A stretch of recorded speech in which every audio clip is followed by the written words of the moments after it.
So I can't tell you the number of people that come in to see me and the first thing they say is, it's my thyroid, or it's my sex hormones, which would mean it's my estrogen, it's my progesterone, it's my testosterone, my follicle stimulating hormone, my luteinizing hormone, that's what's wrong. And they're right, but then they're also wrong. See, in our body, there's about 400 different hormones that regulate our weight. And yes, some of those are things like your thyroid and your estrogen or your testosterone, but there's so much more at play.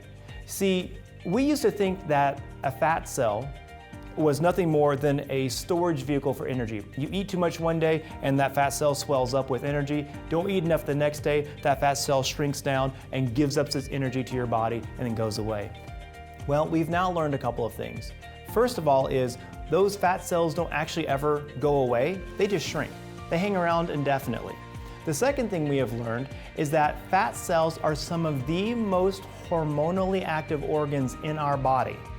And they secrete hormones that try to drive weight gain or at minimum maintain current body weight.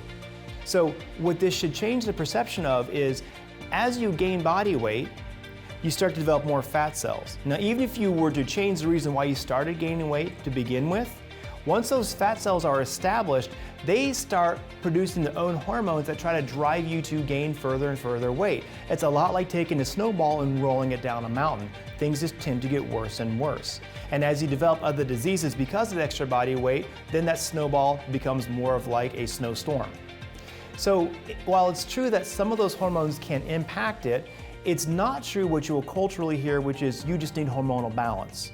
That term sets the back of my teeth on edge because you don't want these hormones balanced, you want them as low as possible. And so that's not true for like your thyroid or estrogen or testosterone. You'd like to try to get many of these hormones that drive the excess body weight to a low level.